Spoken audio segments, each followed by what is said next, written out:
Alright, what's going on, guys? Trev back again, here to bring you another video. This one's going to be doing my last Q&A leading up to the big premiere for the second half of The Walking Dead Season 7 tonight, Episode 9, Rock in the Road.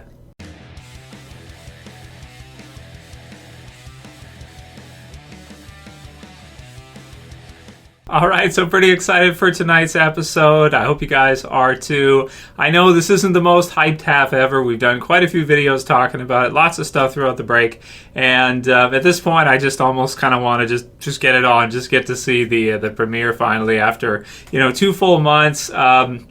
Lots of discussion, lots of predictions, lots of the usual kind of stuff. Some pictures, new communities, junkyard group, and all kinds of different stuff. And I just can't wait to finally see how it's all going to, roll out tonight and how it's all going to go down. So, very cool stuff. Definitely enjoy the hell of the episode, guys. Wanted to do some final Q&A questions to get them in before the premiere. Because, of course, once the episode 9 hits, we're going to have a whole new, all kinds of new topics to talk about. And any questions up until now are going to be basically left. So I apologize if none of your questions got in for this video, but over the break had lots of time, so I'm sure most of you guys who sent through some questions at least got 1 or 2 answered in the last 2 months. I feel like the 2-month break went by pretty quick, so it was pretty good. First one for this one's from Dylan George. He says, "Hey Trev, McFarlane Toys is making a Sasha figure. What do you think?" So I'll put the link in the description for you guys to go ahead and check it out if you guys want to see it. Anybody who still collects the 5-inch Walking Dead figures. They haven't been making many of them lately. You guys can see I have some of them in the backdrop here. I used to have more, but I've kind of shifted them down, and Lucille takes up a lot of room. So, but I still do have some of the smaller ones, and it's pretty cool to see that she's going to be finally getting a figure, because, of course, Sasha does not really exist in the same way in the comics. Not really. And, it's going to be cool to see them actually make one. But it does make me think, like, is she going to get killed off? Because if they're going to make a figure of her and they never did before, it's kind of like if she's going to be getting killed off, sometimes that's when they, want to roll out a figure because it's a big character death and stuff, and they know if they don't get it out then they're never going to be able to do it probably later on down the line in the future. Making figures of characters who were killed off years ago, they don't really sell well. They usually only sell well when, the character's been killed off recently, then they'll sell pretty well. So the figure looks pretty cool. And we'll see what happens this half if indeed she is killed off, because we do know that she's got the role on Star Trek. So we'll see what happens. Mena says, "Hey Trev, there have been many guest stars throughout these seasons. Jeff Kober, Denise Crosby, Corey Hawkins, Tovah Feldshuh, to name a few. I'm talking about characters that had some notoriety before The Walking Dead, or actors, I suppose he's referring to, and then were only featured in The Walking Dead for a few episodes. Do any of these folks particularly stick out to you? Personally, I love Jeff Kober and would love to have seen him stick around for a while longer. However, he did have an epic death. Thanks, to keep up the great work." So, you've had a lot of different pretty big actresses in The Walking Dead over the years. I feel like the ones that were in The Walking Dead earlier, their status is even bigger now because they were in it, like John Bernthal, who it took his career from, it seemed like not a whole lot going on before The Walking Dead to being the Punisher, and then Wolf of Wall Street, and all kinds of the Tank one with Brad Pitt, Fury is what it's called, and Shia LaBeouf, and all these different movies and stuff. So some of them, it's really catapulted their career in a good direction. Even Michael Rooker is Guardians of the Galaxy, right? Plays Yondu. So a lot of them have had some pretty big roles after The Walking Dead. And there's lots of different actors, actresses I miss. I still watch some of John Bernthal stuff. Get to see him as the Punisher and that's cool.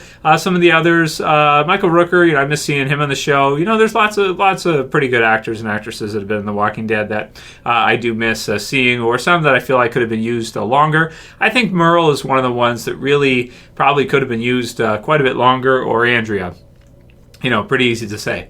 Eminem3DG Tyler says, "Trev, if you had to kill a character from Rick's group with your bare hands, who would it be?" For me, I would choose Morales. So I would probably do the same, because people have been asking me questions about it for so many years now. Good point. I probably would pick Morales too. Jesse Bittinger says, "Trev, very important watching the promo with Rick at the junkyard surrounded by the new group. The leader has her back to the camera, looking at the back of her jacket, the leopard print, or leopard print, and the boots from the stalker that's been watching them, does it match, and therefore is it one and the same person? So I think so. If you look at the hands of the person who was watching them in the Hearts Still Beating, the mid-season finale, it definitely looks like that could be it, because just the skinny, the skin, complexion, the size of the hands and the feet and everything, to me it does look like she could be it. So we'll see if that's the case, and if she's the leader of the group or not, or maybe just one of the high-ranking members that was stalking Rick and Aaron, as well as Alexandria out in the mid-season finale. I think it's a good prediction. I think that's who it is. Yeah, I think so. So we'll see. Trev, would you name your son Negan Black on Black Iceman? I don't know, man. You want me to name my kid Negan? No, I don't think I'm going to do that. Considering Negan's a psycho, I don't think when I have a kid I would name them Negan. No, probably just I could go like maybe a Walking Dead name like Rick or Daryl or something, but that would kind of trip me out, because every time I'd say their name I'd think of like the show and stuff, and I think about The Walking Dead enough already. I think that's for sure. Then somebody wrote, looks like I erased the name accidentally. I have a prediction on how the season is going to end. Again, this is only a prediction. Episode 15, Rick will retaliate against Negan in Alexandria, and it will end with Negan saying his big swinging dick speech. Episode 16 will end with Rick and his army in front of the sanctuary. This would be a perfect way to end the season, and a satisfying cliffhanger, leaving us with a badass premiere for season 8. And I like your prediction, whoever that was. Sorry, I forgot to, or I erased your name accidentally. But that's something along what I'm thinking, like something like that. Like the war is probably going to start, either that, or maybe that could be in season 8, and we see Negan and the group attack or go to Alexandria, and then Rick and the others start to fight back and Negan retreat or something.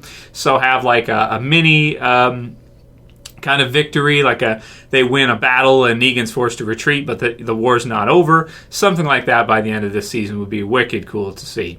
Maybe Sasha mixed in there. We'll see how that goes. That's my prediction anyway. We'll see if it's right or wrong. But yeah, it should be great to see the start of All Out War for sure. Angus McBride says, "Hey Trev, there is a competition to be a walker in season 8, episode 1. Is there an indication there will be lots of walkers? And could the comic book moment, small comic book spoiler, when they attack the sanctuary?" Cheers, Trev.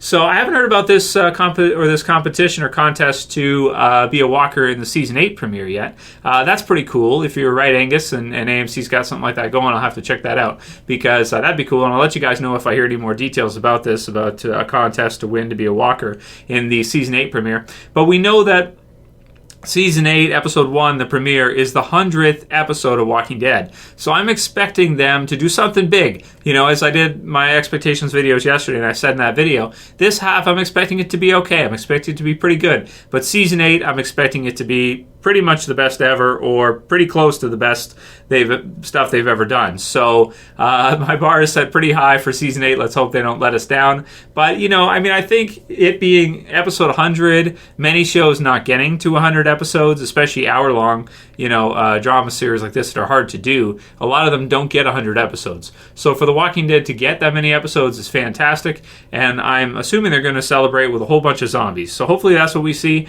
Maybe we could see the Walker army that was being, or not army, but Walker herd that was being kind of directed earlier on this season get redirected or something. That'd be cool to see. So hopefully, either way, there should be a lot. Yeah, because they have to do something special for the Season 8 premiere. So there should be quite a few zombies in that one. So I'm expecting to see some big stuff. Very cool, though. Thanks for letting us know about that contest, because I didn't know about that. Trishan Rules says, "Hey, Trev, my question is, will we see some Whisperer Easter eggs sprinkled throughout The Walking Dead Season 8 to set up for the next big story arc of the series? We've already kind of seen one with the PPP card that Heath found before he went, or Tara found after Heath went missing. Also, I think this will be a really great half due to one thing and one thing only, Negan. Peace, brother, and enjoy the hell out of the episode." You too, man. So, yeah, there should be a lot of Easter eggs coming up for maybe All Out War, but then also, of course, for the Whisperers as well. We know that they put a lot of little different things you missed and Easter eggs and things throughout the episodes to set up the next story arc. So, yeah, I'm looking to see them. And, of course, if we see any episodes with major Easter eggs, then I'll do videos on them. I'll let you guys know about them. And, we can discuss them as usual, such as the case with the Morse code theory, which at first sounded really good. And then, of course, Scott Kipple came out and said, no, that's not what we were going for. AMC, the American Morse code sign, is just kind of an Easter egg or kind of a joke for AMC, right? American Morse code, so stuff like that. So it's pretty cool, and it's always fun to discuss and talk about for sure. Melissa Sarr says, "Hey Trev, any thoughts on why Daryl has never had a love interest? Almost everybody in the main group has been paired up, been in a relationship at some point in the zombie apocalypse. When's it going to be Daryl's turn?" So I did one of this one already. I don't think we'll ever see Daryl in a relationship at this point. I've done lots of videos on this, so you can check those out if you want to, Melissa. But basically, I think Daryl's too damaged to be in a relationship is pretty much what it is. I think he's too damaged deep down. It'd be too hard for him to do that, or it'd be really difficult for him to get into a relationship. So it would be pretty difficult for them to do at this point, I think. I'd like to see it, but it would have to be a slow, development for a relationship. It couldn't be like, one episode type of deal, and then we're on board with that. It'd have to be quite a bit of effort from them to set that up and have it feel natural, because we know Daryl is so closed off. Negan says, "Hey Trev, do you think they should have killed Carol in the season 6 finale?" I say yes, because Carol has been very whiny and hypocritical so far this season and become quite a shit character. Nice. Plus, it would make Morgan's story even better, since his old philosophy had gotten her killed. That'd be interesting to see Morgan dealing with that. But Carol is another fan favorite, so killing her off, you got to be careful long run with killing off too many characters. I mean, the show feels different already, where we're missing Abraham and Glenn, so it feels quite a bit different in the scenes. You don't have them there, and it does feel like something's missing a little bit. So I think you do have to be careful with killing off major characters, as we were talking about earlier. The positive side is you get a big pop from everybody, and everybody's really excited after they kill someone, and the shock value and everything is crazy. And you have to have that with Walking Dead, but you don't want to kill off everybody to the point where it's not fun anymore, because you have no fun factor because you've killed off all the interesting and fun characters. So we'll see what they do with Carol. She's been kind of boring so far, but I think they're going to bring her back pretty soon. Emerald Alien says, "Quick question for the Q&A. Is it me, or have they been using different camera for the past season or so? If you look back to earlier seasons, everything felt a lot grittier and gloomier, which gave the show its own feel. But now it looks like a regular TV show. Maybe I'm crazy, but I preferred the old look personally." So that's Emerald Alien. So you're absolutely right. I believe they did change the camera after season 2. I could be wrong, but I think it was season 2, because I think Frank Darabont, I've heard him talk about this in interviews. You can watch these on YouTube, where he's mentioned that they chose to do like kind of a more grainy look for the beginning of the show, kind of more similar to the old school zombie movies. And they even played with the idea of doing a black and white, but it didn't fly. They didn't go with the black and white, but they had like a special feature for one of the seasons. I forget if it was season 1, where you could get like the Blu-ray and watch it in black and white if you want to. I tried it. I didn't really like it as much as the color. So, but you're absolutely right. They have upgraded the gear, I think, over the seasons.